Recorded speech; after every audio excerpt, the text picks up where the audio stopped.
At the beginning of this year, I made a video called Escapism is Dead, basically talking about how modern left-wing politics are ruining immersion in video games. And as you might imagine, this is a sequel to that video, so I would highly recommend you check that one out first, and probably also watch some of the Baldur's Gate 3 review to have some context for what I'll be talking about in this video. The reason I'm talking about this again is because Baldur's Gate 3 is a perfect example of a game that, in a perfect world, would be an amazing game that most people would love. Of course, we don't live in a perfect world. We live in a world where we're shoveled propaganda daily by the elites, whoever they may be. And if we're being honest here, a lot of times the developers are not doing it for the ESG money. A lot of times they are so obsessed with these politics themselves that they have to write it into their stories, and they never make it subtle. It's always the most obnoxious, distracting, on the nose, direct analogs to real life stuff that will take anybody out of an immersive experience unless you agree with said politics. And as it turns out, Larian fits under the latter. They are not a publicly traded company, so the chances of them being influenced by outside funding is greatly diminished. Now, it doesn't mean that executives there can't be a part of some kind of greater conspiracy, but I'm going to give them the benefit of the doubt and just say that the developers are a bunch of idealogues who are just making their fantasy world that they want to see based on the ideals that were shoved into their brains growing up, or maybe they just succumbed to the natural social change that occurred over the course of the 2010s. Now, I'm sure some people will make the argument that it's much better to just naturally believe in something and make art based on your ideals, but honestly, to me, it doesn't make much of a difference. I'm sick of the shit either way. It doesn't have to be part of some big conspiracy to be intolerable. The question on many people's mind is, how did I end up liking the game at the end anyway? And this honestly is one of the most true criticisms of my channel, is that I'm too negative, though really that criticism isn't entirely accurate. I would argue that the problem is not that I'm too negative, it's that I don't know how to explain why I even enjoy a game, especially if it's a game that I have a lot of issues with. And I tried to explain myself by saying I just really like the fantasy genre, and that much is true. And I'm far from the only one. You have to remember that one of the most popular normie games of all time is Skyrim, a heavily flawed RPG that has dumbed down mechanics from previous entries, yet somehow it has managed to stay in the cultural zeitgeist over a decade later. I mean, seriously, you can find popular videos talking about Skyrim even today. I would not be shocked if millions of casual gamers got into gaming because of Skyrim. And you can count me amongst the people who still really likes the game despite its numerous flaws. I would not call it a masterpiece, but I still spent over 200 hours playing it. Obviously, I like the game, I do. And the reason why I and many other people like the fantasy genre so much is because it really is the ultimate escapism. Kind of like how the isekai genre got really popular in anime. People like the idea of being dropped into a world where you understand nothing and anything can happen because magic can do anything. The real world seems so mundane in comparison, especially for those of us who are constant shut-ins, right? It seems like through the power of la heckin' science that humans now understand almost everything about our material world, and so fantasy is very refreshing in comparison. You understand nothing and you're slowly introduced to all these other intelligent races of creatures that have their own quirks that in a good story would act almost nothing like a human, but yet somehow we have managed to, maybe begrudgingly, lived in peace together. I'm not completely against fantasy races occupying the same kingdoms, but obviously the Baldur's Gate approach is completely unbelievable, and by my argument would absolutely be propaganda, that they're trying to insinuate that humans of all races are completely the same, but it's that much more ridiculous when the other races aren't actually human. They're different species, so it doesn't even work as a proper allegory. And something I definitely should have emphasized in the video, but I cut so much from it because originally it was going to be like 90 minutes long and it was just too repetitive, and I had to re-record multiple segments as I was playing further into the game while editing the video, which is why it took so long to come out. That I forgot to emphasize that a big part of why I like the game is because of the co-op. Realistically, you and 3 friends could play this game and just kill every NPC you don't like. You can beat this game by killing basically everybody, the way I understand it. And while it's certainly no Bethesda RPG in terms of all the crazy different things you can do in the world interactivity, no, this is much more linear, like I said. There's still a lot of weird creative things you can do with the different spells that I didn't even really get into. And I don't know, there's something that I vastly prefer about a fantasy adventure that is about a group of heroes than just one hero. I played like 1,000 video games, and almost all of those games mainly feature one hero character who saves the world by himself. I feel like it's completely played out.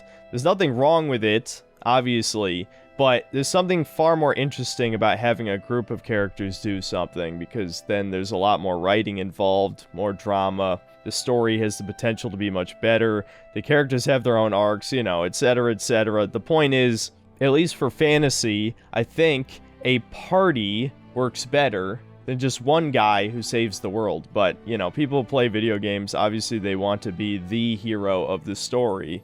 And you can still be the main character of the story, but also have people helping you. Baldur's Gate 3 kind of dropped the ball on that one too, because your main character is basically a blank slate unless you pick Dark Urge, and your companions feel way too special. They got all their own shit, their own baggage, and like I said in the video, they're horny as fuck. So over half of them manage to be a drag on the experience. The less developed ones that you get later on, like Jaheira and Minsk and Boo and Minthara if you're playing an evil character, they're actually probably better companions because they have less going on.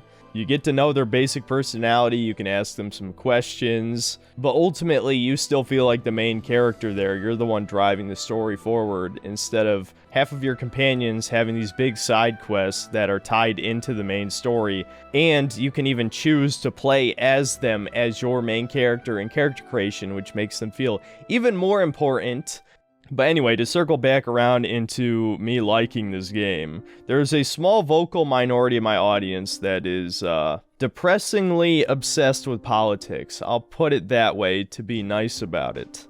But honestly, it's beginning to become concerning to me. Now me, I hate the woke shit more than almost anybody, but there are people in here that hate it even more than I do, to the point of they don't care if a 9 out of 10 game comes out, if it has the smallest drop of propaganda in it that only a schizo like me would sniff out, then they're not going to buy the product. And there's absolutely nothing wrong with boycotting a product, but I would argue if you would potentially have fun with a game, if it's in a genre you enjoy, it looks like exactly your type of thing, then you're just purposely making yourself miserable, dude. All of this doom scrolling, constantly listening to ultra black pilled news stuff, you gotta take a break from it once in a while. Again, I'm not gonna tell you to spend 60 to 70 bucks supporting people who hate you. I would never fucking say that.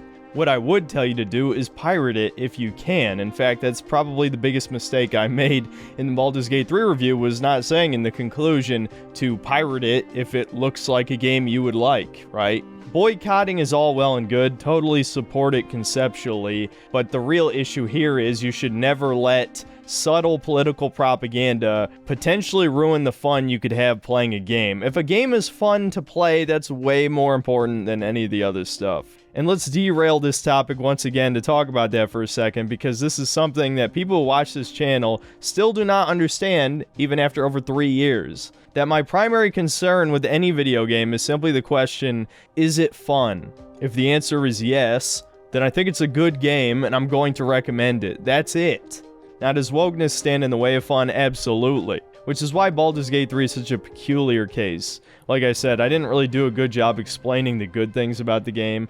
It's just very obvious when you play it that a lot of work was put into making roughly every hour of the game have something unique in it, something different, something that feels straight out of some high fantasy novel, or if you know the D&D setting, at least Forgotten Realms anyway, it's very fitting how much different shit you encounter, even if it doesn't really make for a believable world. It's certainly interesting. And although I've seen some people use hyperbole and say this is one of the worst combat systems they've ever played, for me, I wasn't overly concerned with min-maxing, and so even though the game was mostly easy, when it was challenging, it felt like a fair challenge. Now, I'm sure if I just min-maxed all the magic items, looked up the proper multi-classing builds for 5th edition, I would have completely dominated the game on normal difficulty, and maybe if I play it again, I'll play it on Tactician and then do some min-maxing, but when you're just playing the game normally, it absolutely provides a suitable challenge. The problem with 5th edition's combat is that something that's actually challenging is honestly very annoying, as I explained in the video, with all these encounters that have 20 enemies, or the bosses have these weird gimmick buffs, or there's arena hazards that are overpowered, so on and so forth. Most of these things don't really matter if you're suitably min-maxed. There were a couple of those late game bosses that me and my brother defeated in 2 rounds. I can't imagine how easy they are if you're really getting into the build autism. But if a lot of these encounters were in a real D&D game, they absolutely would be a good challenge for actual player parties. Because in reality, most people are not good at the whole tactics and strategy thing. But whatever, this video is not really meant to be a, oh, I'll explain myself why I like this ultra woke game thing. Because at the end of the day, I'm still with any of you guys that this is completely ruining what could potentially be a game that actually deserves a 95 Metacritic score, or whatever it's at now. As it stands, this is more like a 75, at least by my score. Now, honestly, me talking about my out of 10 score system could be its own video. I've hilariously gotten in arguments with my own chat about that, but long story short, a 7.5 in my book is like a slightly above average game, or at least average for like 2010. These days, 7.5 is way above average. And to add on to the whole this game being overrated thing, it has an insane amount of cut content. That's the reason why I said that not a single person giving this a 10 out of 10 played into Act 3. It is clear how many cut plot lines, and I just read a full list. I can post some of it on screen here, but again, I'm about to spoil some stuff if you're still playing the game, so feel free to skip ahead a couple minutes. One, the whole Karlach dying at the end thing, or you have to send her back to Avernus, that's supposed to be the bad ending of her companion quest, because they cut the entire upper city of Baldur's Gate, which, funny enough, they actually talked about being able to explore the upper city in one of the marketing videos only like a month or 2 before release, so they must have cut that pretty late in development. You were supposed to be able to do an extra part of Karlach's quest to fix her engine heart, right? That seems like a pretty fucking big deal to cut, especially because it just felt like such a gut punch to fuck that up already, as I explained in the original video. But on top of that, Halsin's companion quest, which I also failed on my first character, he was supposed to have more quests in Act 3. All the companions were supposed to have a lot more dialogue in general in Act 3. And probably the most egregious cut content of them all, a Todd Howard tier statement was made by the game director claiming there were 17,000 different endings. Well, as a massive shock to everyone, there is no fucking ending to the game. After you save the world, you get one last dialogue, and then it's roll credits. None of your choices throughout the game come up New Vegas style as slides at the end, which is probably what most people expected. No, it's just each companion sort of gives like a little epilogue dialogue thing of what they're going to be doing next, depending on if you resolve their quest line or not. And that's it, man. Instead of 17,000 endings, it's really like 3 or 4. Basically Mass Effect 3 style. If this came out 10 years ago, there would be a huge backlash against the lack of ending. But no, this is the modern time. People don't even finish games anyway, so, you know. You can call a game a masterpiece when you haven't even fucking finished it! And not to mention the cherry on top that all of my fellow quote-unquote enlightened centrist or right-wing YouTubers fell hook, line, and sinker for, Josh Sawyer and a bunch of other RPG developers saying that Baldur's Gate 3 would set impossible high standards for the industry. Did any of them even play it? Baldur's Gate 3 is not a 10 out of 10, it's not a 9 out of 10, it's probably not even an 8 out of 10.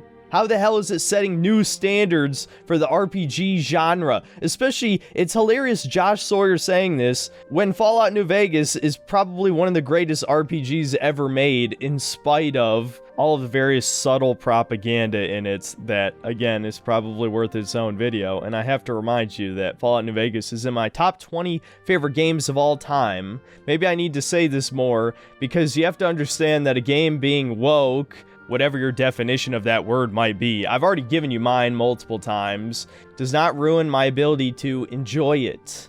And I would not be shocked if the majority of Western-made games were created by developers who were at the very least center-left in the past. The difference between now and 20 to 30 years ago is that modern politics has been shoved down our throats constantly, so we're all fucking sick of it by now, and it's that much more insane than it used to be, right? I mean, all this shit about pronouns and having ugly women and trans characters and black female protagonists everywhere, it is just naturally repulsive to any straight white male with any amount of testosterone, right? Which is why they hate us so much. Or maybe it's a chicken and the egg situation, and they hate us, so they purposely make the products unplayable, unwatchable, etc., to demoralize us, right? The point is that boycotting is well and good if people actually stick to it.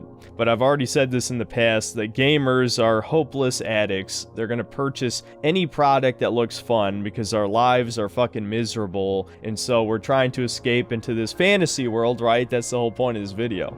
But these people won't let us escape. They gotta put in their personal politics into every product, because virtue signaling has dominated the minds of so many people. Not only must they appear as a good person in every possible scenario, but they also must exterminate anything they don't like from art. And for women, this means getting rid of attractive female characters. You can't possibly have a woman that's a supermodel in a video game. That might make these other women feel ugly in comparison. It's so fucking ridiculous, it gives me a headache, but, you know. And if Baldur's Gate 3 taught me anything, it's not just the gamers who are desperate to escape, it's also the developers too. I mean, just look at the state of the romance options in Baldur's Gate 3. A lot of these devs must be actual incels or femcels, because I can't possibly understand why you would think it's acceptable to have companions who want to have sex with you within 5 minutes of meeting them. I mean, to any normal person, that is repulsive. Now, granted, normal doesn't really exist anymore. Pornography has warped an entire generation and a half's minds, to the point where I would not be shocked if a significant amount of players of BG3 think this is completely acceptable behavior. It's sad when the straight white male companion is the most unhinged and the most thirsty. At least Karlach had an excuse that she couldn't touch anybody for 10 years. And I know I'm far from the first one to point this out, but I just find it funny that these leftists hate anime and say that if you want sexy stuff in video games, you should just jerk off to porn, when they made possibly the most degenerate, non-pornographic game ever made, to the point where it has actual sex scenes. They look terrible. I forgot to put the Magical Realm comic in my video somehow, but that's exactly what Baldur's Gate 3 reminded me of a degenerate DM putting his fucking piss forest fetish, which is oddly specific for the comic, so I'm assuming it's based on a real experience.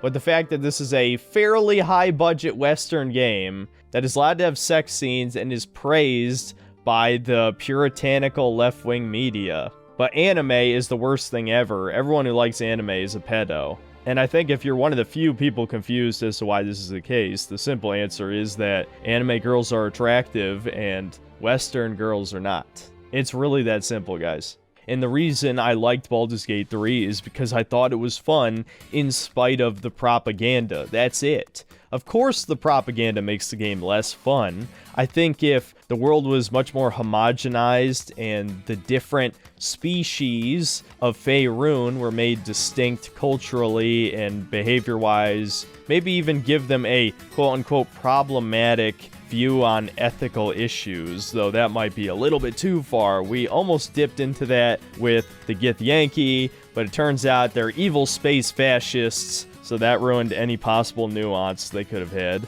My point is that a big part of what makes escapism so exciting is that it's different from the real world. But these leftists can't picture anything that isn't the real world. That's why they're destroying all this art. And that's one of the things about them that disgusts me the most. And that's why I've been critical lately of my audience being too obsessed with politics. I pointed out because it does ruin games to a point. But I do not decide whether or not I think a game is good simply based on if it has any left-wing propaganda in it. If they were subtle about it, like they used to be in the 2000s, then I'd probably let it slide and just say, well, that's kind of gay, but it didn't really ruin the experience. I mean, just look at the type of stuff I talked about in my Tears of the Kingdom review. None of the quote-unquote propaganda in that game was overt, right? You could argue that none of that was done intentionally for ESG money or whatever. I would disagree with you, certainly. But there were a few things that I stretched, like the Baphomet thing. But honestly, it's funny, to me anyway, to imagine that Nintendo would put pro-demon propaganda or something in the game because of certain cults that certain elites are a part of who worship demons, which may or may not exist, and I might just be completely crazy, but regardless, the idea that BlackRock would push Nintendo to put those things in the game is kind of exciting and kind of amusing to me. It doesn't mean it's true.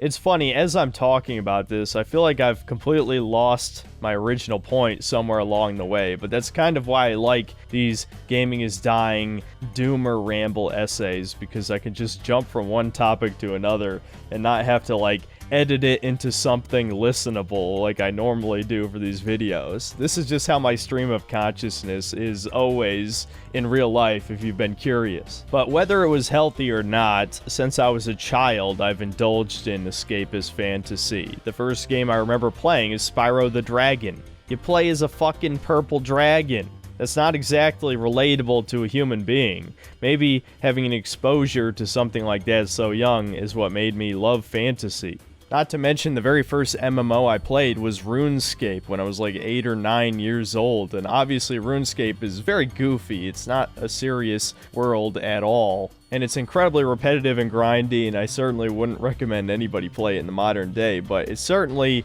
greatly influenced my taste in things as I grew older. Another example is Kingdom Hearts. It's fucking Disney combined with Final Fantasy, right? It is not grounded in the least. It is purely fantasy stuff, and the story just got more and more stupid as it went on, but I still enjoyed it for the most part. So I definitely have a high tolerance for fantasy to be ridiculous and not grounded. It's just specifically modern politics that annoys me, right?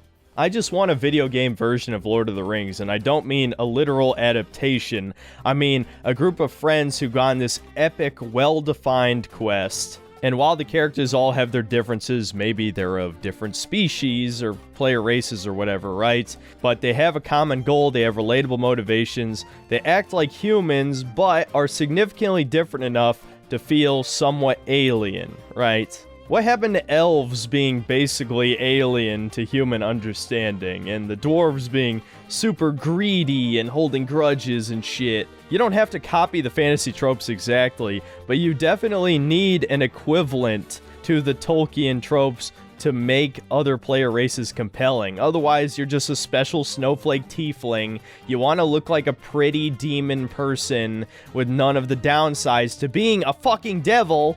And something that's going to be a thing of the past in just a few years, straight up evil races, right? The Drow, the Duergar, orcs, goblins, bugbears, arguably the Gith. Whether it's because of how they're born or how they're raised, either way, they are evil when you meet them, so it's okay to murder them, right? Now, depending on your political lens, you might view that in a negative way, but I think it's completely fine in a fantasy setting to have a fictional thing that doesn't exist and it is not an analog to any real-life races, unless the creator makes it a bit obvious what they think of certain minorities. It's completely okay to just have evil, right? And a lot of left-wing people argue that evil doesn't even actually exist. Now, I would say that in reality, the vast majority of people now believe in evil, whether or not they will admit it, and we don't agree on what the evil is, obviously, but I'm pretty sure people believe in evil, they just don't want the religious association because they're fedora-tipping atheists at heart. I mean, shit, I'm agnostic, and I'm pretty sure evil exists. But yeah, Dungeons & Dragons has to be completely sterilized because of its new audience that it's gained since the release of 5th edition, and probably more importantly, Critical Role, because of course some Californian voice actors are paused to shit. That's not a shock to anybody, which is ironic because I listened to the entire first campaign of Critical Role. Maybe one of the more embarrassing things I've done, but it was good background noise and I really enjoyed it because it was a more classical fantasy adventure. Yes, Matthew Mercer has always been woke. It's obvious by his NPCs, the amount of gay ones, the amount of ones with pronouns. And he obviously has a fetish for muscle girls, which wouldn't be bad, except that he also has a fetish for dominant women in general. Baldur's Gate 3 had a few moments where it felt like the party might actually be at odds, considering that most of them occupy different squares on the alignment chart, but ultimately there was only like 2 scenes of conflict between party members, with only one of them being actually serious. And then everybody's just fine. They might as well all occupy different adventures, and they just so happen to be working with you because you all have worms in your head. And man, that is just such a shitty trope, where a bunch of assholes come together to save the world. They have almost nothing in common between each other, but yet they work together just fine. Again, it's propaganda, plain and simple. Whatever the case may be, I still love the genre to death, and that's the only reason I was able to tolerate Baldur's Gate 3, because there's so few high-budget fantasy games coming out. And I can't believe I almost forgot this, considering it just came out last month. I know one of you guys is going to bring up Final Fantasy 16, but listen, this might sound crazy, but I would rather a fantasy world be completely unbelievable and outlandish than it be incredibly boring. And Final Fantasy 16 was one of the most boring games I've ever played. I know people tried to overhype it just because pretty much all the characters were white, or debatably Asian, considering they're anime, they could be white or Asian. But we'll just say for the sake of argument, since it's medieval, that they're all white. That doesn't mean the game was good. It was boring as shit. And if the only thing you like in an RPG that is majority cutscenes and story is the gameplay, then your game sucks, period. If the game was 50% gameplay, 50% cutscenes, you might have a point. But it was 75% cutscenes, and they were boring. That is horrible. You can say whatever you want about Baldur's Gate 3. I called it like the most gay game of all time. But you can't say it's boring. Because the game is so insane and over the top and not believable, it also is not boring. And boring is the worst thing an entertainment product can be. So let's not pretend Final Fantasy 16 is the game I'm asking for. It absolutely is not. But the point is that we are not allowed to get immersed in any of this shit without being constantly reminded about the state of the world, because that's exactly the point. We are not allowed to escape. We must be miserable constantly. But the thing that kills me is that's not really their actual goal. Their goal is to normalize the insane shit by constantly pushing it all the time, because most people are susceptible to peer pressure. And so even in a fantasy world, we can't escape multicultural globalism, which is kind of a misnomer because it's not really multicultural. It's single culture, which the elites determine what the culture is. There is no other culture, period. Well, this is probably the weirdest video I've ever made, but I guess the point of this all is that I miss immersive fantasy. The fantasy genre is one of my favorites, just like 3D platformers. So obviously I am biased, and I'll go a little bit easier on a high fantasy game than I will on all the other AAA slop that comes out each year. And I like sci-fi too, but maybe not enough to be so easy on it. Like Starfield, I could probably easily shit on if it turns out to be what I think it's going to be. I hope it surpasses my expectations. The worst possible thing that could happen is me making Baldur's Gate 3 Game of the Year. Especially because, honestly, Tears of the Kingdom is probably the better game, but just because I'd already played it, or at least a slightly inferior version of it, 6 years ago, that honestly soured my experience just enough for me to actually like Baldur's Gate 3 more, just because it felt a lot more unique. There's still quite a few big games coming out this year, so it's not like all hope is lost. There's a very good chance that Armored Core 6, which is about to come out at the time of when this video will be released, could be the real game of the year. I still like From Software, not as much as I used to, but Elden Ring was my game of the year last year. Again, another fantasy game. I love my fantasy. So hopefully they're the saviors of modern gaming, but I'm not going to hold my breath. If you want to see more of these weird rambly blog type videos, tell me what kind of subjects you'd like to hear me tackle in the comments. I do like doing these because it's definitely less work, and I kind of like following the stream of consciousness because that's just how my brain works. People who like video essays hate that shit. They need the organization. Me, I like it. It feels much more human, at least to me, which is why I like making these videos, and I always put way less effort into the editing because they're kind of supposed to be a break from my normal reviews. So yeah, tell me what you want to see, and I'll see you next time, guys.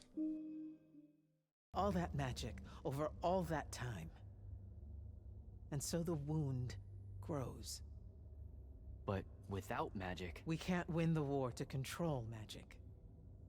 Correct. Guys, it's like climate change, dude. We gotta use fossil fuels to power all of society, and it's killing the planet. This secret sucks. That's insane. What? No, come on, dude.